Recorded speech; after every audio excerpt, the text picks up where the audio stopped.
나답과 아비후의 죽음이라는 제목으로 레위기 10장 1절에서 11절을 강의하도록 하겠습니다.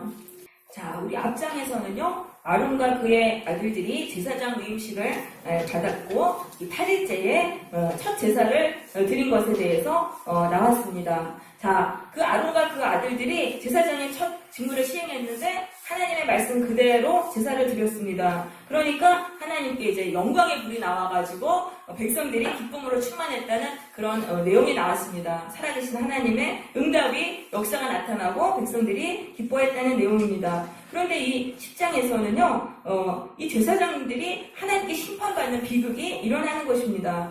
자, 1절에 보시면 아론의 아들 나답과 아비후, 그 나답은 장남이고 아비후는 두 번째 아들입니다. 이 장남과 차남이 향료를 가져다가, 향료는 이제 불을 옮기는 금으로 된 그릇입니다. 이것을 가져다가 여호와께서 명하시지 않은 다른 불로 여호와 앞에 분향을 했습니다. 번제단의 불로 분향을 해야 돼요. 그 성막 그 뜰 안으로 들어가면은 안쪽에 텐트로 만든 그 성소라는 그 구역이 있습니다. 그 안에 들어가서 그 분향단에서 향을 피워야 돼요. 향을 피워야 되는데 그 불을 번제단의 불로 붙여서 피워야 되는데 제사장들이 나답과 아비후가 다른 불로 이걸 분향을 했어요. 그렇게 했더니 불이 하나님 앞에 나와가지고 삼켜가지고 심판을 받아 죽었다는 그런 내용입니다.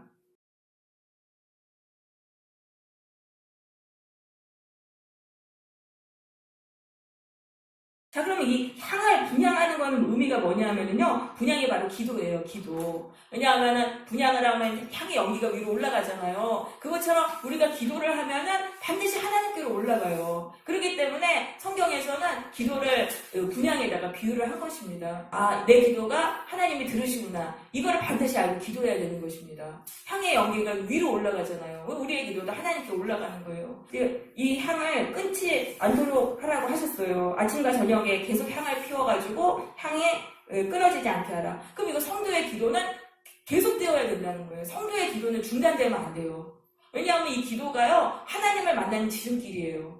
왜냐하면 이 성소 안에 들어가면 지성소가 있고, 지성소 바로 앞에 이제 휘장이 있는데, 그 휘장 바로 앞에 분향단이 있는 거예요. 그러니까 하나님의 계시는 그 바로 앞에 기도가 있다는 말입니다. 그래서 이 기도를 통해서 하나님을 만나는 거예요.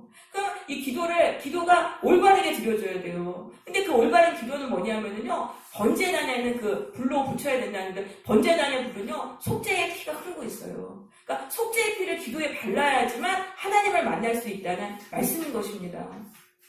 우리가 기도를 하는데, 이거는 예수님의 보혈로 죄를 회개하면서 드리는 그 기도에서 하나님을 만날 수 있다는 그런 의미가 되겠습니다. 이게 굉장히 중요한 것입니다.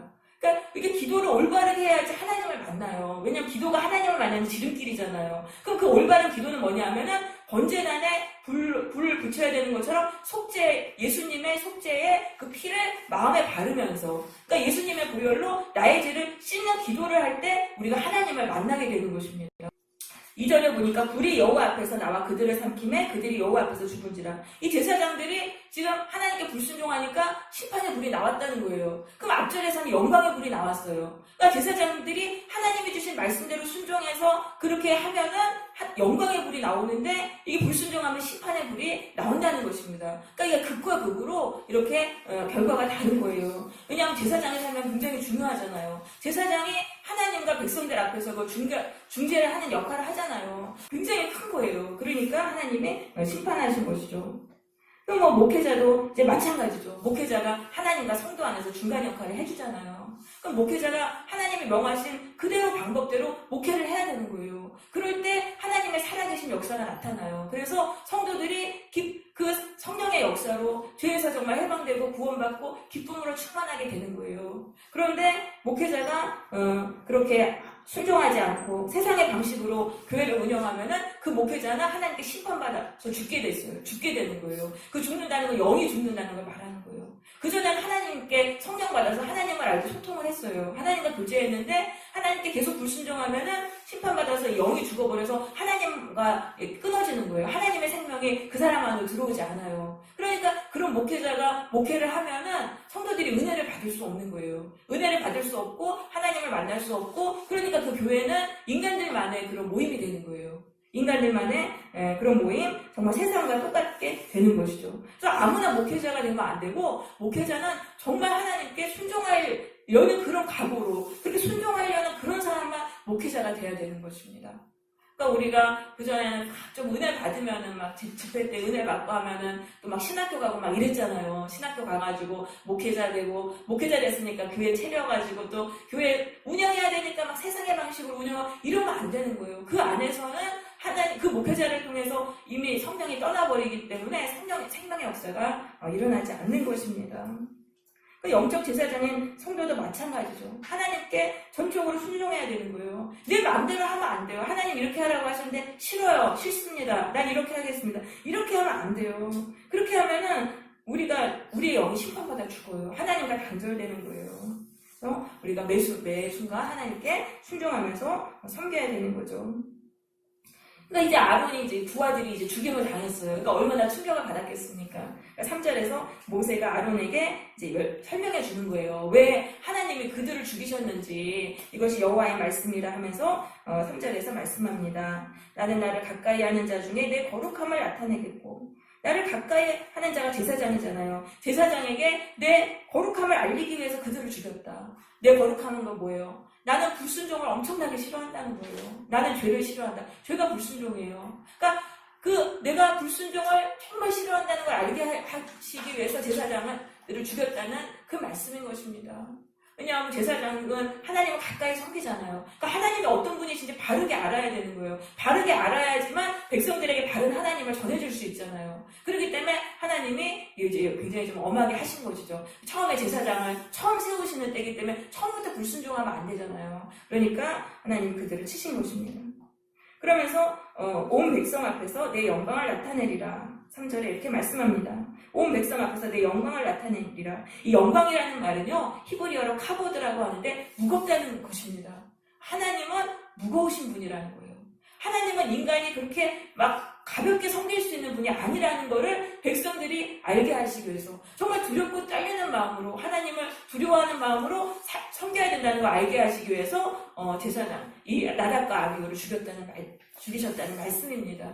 왜냐하면 백성들은 제사장보다는 하나님과 떨어져 있으니까 하나님에 대해서 잘 알지 못해요. 근데 제사장들이 그렇게 불순종하다 죽임당하는 모습을 보고 하나님이 이런 분이시구나, 그거를 깨달을 수 있게 되는 거죠. 그것을 위해서 하나님이 죽이셨다는 말씀입니다. 그러니까 아론이 잠잠했다는 것은 하나님의 심판이 옳다는 것을 인정했다는 그런 말씀이 되겠습니다. 자, 그 다음에 그 분향을 왜 번제단에 불로 하라고 하셨는지, 아까도 말씀드렸지만 이 기도에는 반드시 속죄의 피가 발라져야 돼요. 예수의 보혈로 사실은 모든 기도가 이 회개 기도가 돼야 되는 거예요. 예수님의 십자가의 보혈로 내 죄를 씻는 고쳐달라고 하는 그 기도를 드려야 돼요. 왜냐하면 하나님의 말씀대로 살지 못한 죄를 예수의 보혈로 계속 씻어내고 고쳐달라고 기도하는 그런 기도를 드려야 되는 거예요. 그게 바른 기도고, 그 기도를 통해서 우리 양심이 고침을 받게 됩니다.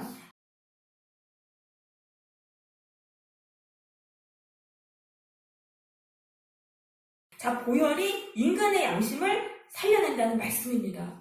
인간의 양심이 죄로 인해서 다 죽었습니다. 근데 예수의 보혈로 죄를 씻어낼 때 그 죄가 씻겨져 내려가서 인간의 양심이 다시 살아나고 하나님께 순종하게 되는 것입니다. 불순종에서 풀려나서 순종하게 돼요. 그렇기 때문에 순종하면 바로 하나님이 축복해 주세요. 그때부터는 진짜 만사형통의 인생이에요. 그러니까 양심이 고침받는 게 굉장히 중요한 거예요. 예수의 보혈이 인간의 마음을 고쳐준다는 거예요. 죄악된 못된 심보를 고쳐주시고 불순종의 권세에서 해방하시고 그렇게 해서 순종할 수 있는 사람으로 고쳐주시는 것입니다.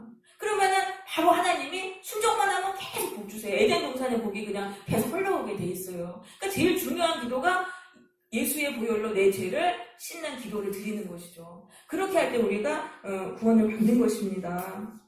그런데 예수의 보혈을 바르지 않고 기도를 하잖아요. 그럼 양심이 고침받지 못해요. 그냥 불순종한 그대로 살면서 그걸 계속 고집하면서 다른 거 구하는 거예요. 하나님 복 주세요. 나 잘되게 해주세요. 이거 내 소원 들어주세요. 이게 잘못된 기도, 이거 이교적인 기도인 것입니다. 하나님은, 그리고 또 아니면은 막 신비주의, 영적인 체험을 통해가지고 현실의 고통에서 벗어나려는 그런 신비주의의 기도를 하게 된다는 것입니다. 그렇기 때문에 이건 이교적인 하나님이에요. 이 기도를 통해서 만나는 분은 참된 성경의 하나님이 아닌 거예요. 잘못된 기도를 통해 가지고는 거짓된 하나님을 만나게 되는 거예요. 기도가 굉장히 중요한 것입니다. 한국에서 교회가 기도를 굉장히 많이 합니다. 새벽 기도, 철야기도 하고, 또 기도원도 많아요. 기도를 많이 하는데, 한국교회가 별로 기독교답지 않은 거예요. 이건 뭐냐면, 기도에 회개의 기도를 하지 않기 때문이에요. 예수의 보혈로 내 죄를 씻어내는 기도를 드리지 않고, 그냥 내 뜻을 하나님께 밀어붙이는 것을 기도로 여기고, 그걸 믿음으로 여기기 때문입니다. 그래서 우리가 이 기도를 정말 올바른 기도로 바꿔야 되겠습니다. 그래서 다른 기도 하지 마시고 내가 하나님대로 살지 못한 죄, 내 불순종의 악한 권세입니다. 그거를 예수의 보혈로 자꾸 씻어달라고 그런 기도를 드리시기 바랍니다. 네, 이제 4절로 가보겠습니다. 모세가 아론의 삼촌 우시엘의 아들 미사엘과 엘사바님을 불렀습니다. 그러니까 아론의 사촌들이죠. 사촌을 불러서 너희 형제들을 성소 앞에서 진영 밖으로 메고 가라. 너희 형제는 이제 나답과 아비후인데요. 사실 이들의 조카예요. 조카인데도 이제 히브리인들은 가까운 친척을 다 형제라고 부르는 거예요. 그러니까 나답과 아비후의 시체를 진영 바깥으로 메고 가라. 그럼 아론과 나머지 이제 셋째 아들, 넷째 아들은 시체를 만지면 안 돼요. 그렇기 때문에 이 친척에게 부탁을 한 것이죠. 그래서 그들이 나와서 모세가 이제 부탁을 했어요. 그러니까 모세가 말한 대로 그 나답과 아비후를 옷 입은 채로 제사장의 옷을 입은 그대로 진영 바깥으로 메워냈습니다. 그럼 진영이라는 건 뭐냐면 이스라엘 백성들이 사는 그 공간, 그 바깥에 정말 그 바깥을 말하는 것입니다. 그러니까 이스라엘 백성들이 사는 곳은 거기는 하나님이 거하시고 거기서는 하나님이 축복해 주세요. 근데 이 진영 바깥으로 나가면은 그 하나님의 그 주시는 축복에서 이제 쫓겨나게 되는 거예요. 쫓겨나가지고 버려지는 거예요. 버려져서 그 바깥에는 하나님의 축복이 없고 거기는 그냥 저주와 죄가 가득한 그곳으로 쫓겨나게 된다는 그런 말씀이죠. 하나님께 불순종하면 천국에서 쫓겨난다는 거예요. 쫓겨나서 더 이상 하나님께서 주시는 복을 받을 수 없고 그냥 저주와 심판 가운데 살게 된다는 그런 말씀이죠. 근데 옷을 그대로 입고 있다는 거는 신분은 그대로라는 거예요. 신분은 그대로예요. 그러니까 거룩한 신분, 목회자가 불순종하면은 천국에서 쫓겨나지만 그 사람은 여전히 목회자예요. 장로 권사도 마찬가지고 성도들도 우리도 교회 다니는 성도들도 여전히 성도라고 불러요. 그러니까 겉으로 봐서는 이 사람이 정말 하나님의 백성인지 아닌지를 구별할 수 없는 거예요. 신분을 보고 사람을 판단하면 안 돼요. 예수님이 산상수훈에서 이렇게 말씀하셨죠. 열매로 그들을 알리라. 열매로 그들을 알리라. 그러니까 그들의 행위가 하나님께 순종하는지 불순종하는지 그거를 보고 그들이 참된 하나님의 백성인지 아닌지 알 수 있다는 그런 말씀인 것입니다. 그래서 신분은 그대로죠. 영이 죽고 천국 백성이 아니라 할지라도. 그러니까 이제 목회자들이 막 간음에 빠지고 그 다음에 교회 교회 돈을 막 이제 비자금으로 하고 이런 일도 일어나지 않습니까? 그럼 사람들이 그래도 그 사람이 정말 그렇게 대형교회 인도하고 하면은 목회자니까 따르라고 하는데 분명히 이 말씀에서 말씀하셨잖아요. 열매로 그들을 알리라. 참된 백성이 아니라는 것입니다. 그래서 우리가 그것을 분별해야 되겠죠. 나도 마찬가지라는 거예요. 내가 교회를 다니고 있어요. 하지만 그게 내가 하나님의 백성이라는 그건 아니라는 거예요. 내가 하나님 백성에서 쫓겨났을 수 있어요. 그냥 껍데기만 그냥 교인으로 살아갈 수 있죠. 그러니까 정말 내 행동을 돌아봐야 돼요. 내가 정말 하나님을 두려워하는가? 하나님을 두려워해서 내가 정말 죄와 싸우면서 정말 죄 짓지 않기 위해서 살아가고 있는가? 그러면 나는 하나님의 백성이죠.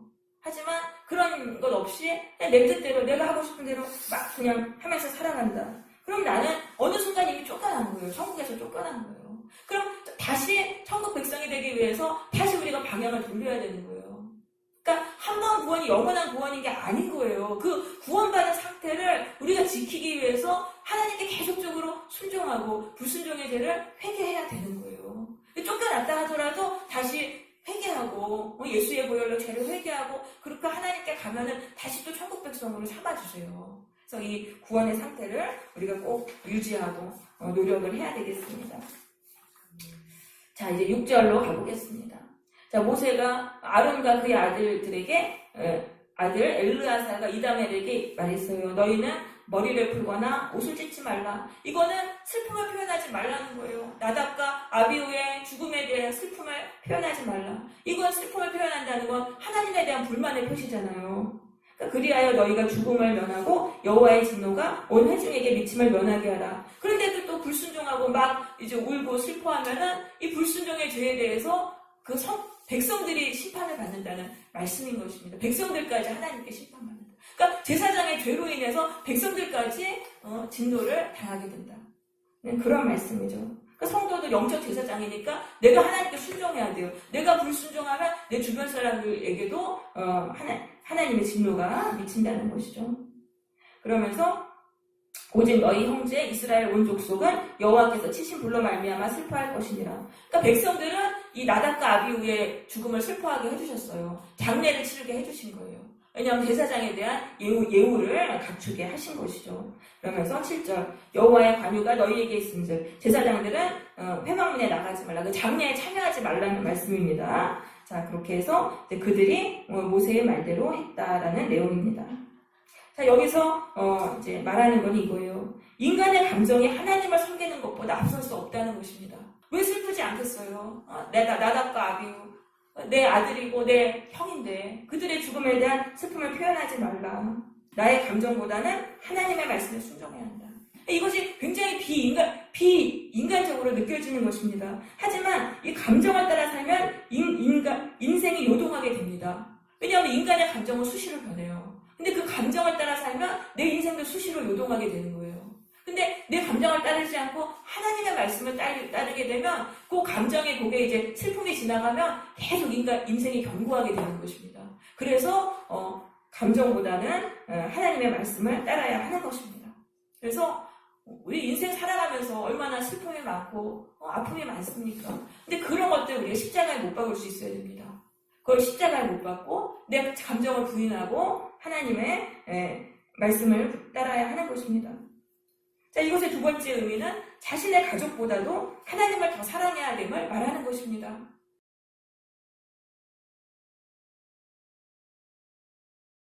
자, 여기서 미워한다는 말이 나옵니다. 자, 미워한다는 말은 헬라어 미세이는 덜 사랑하다는 뜻입니다.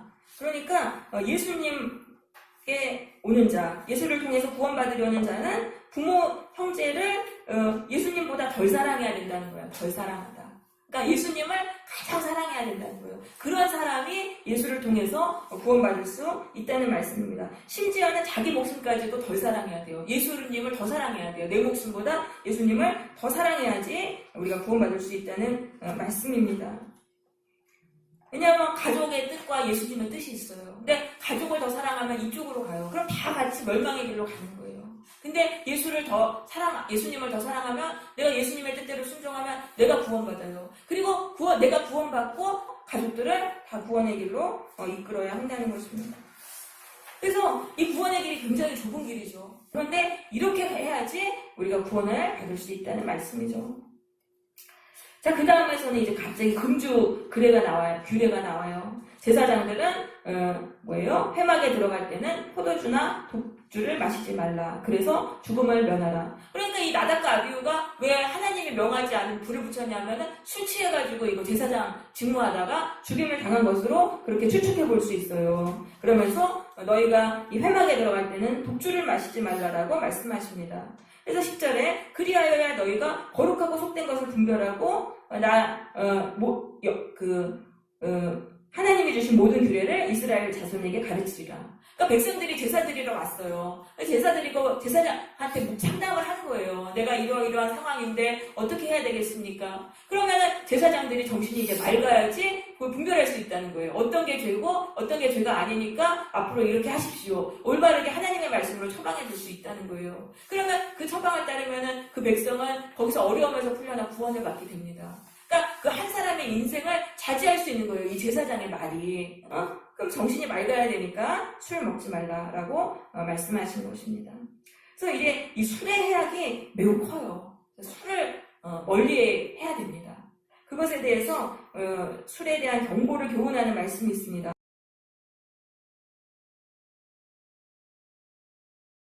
자, 30절에 술에 잠긴 자, 술에 막 이제 떡이 된 자죠. 또 혼합한 술을 구하러 다니는 자, 더 좋은 술을 마시기 위해서 찾아다니는 그런 자들에게 자 29절에 어떤 어려움이 있습니까? 재앙과 근심과 분쟁과 원망이 일어난다는 말씀입니다.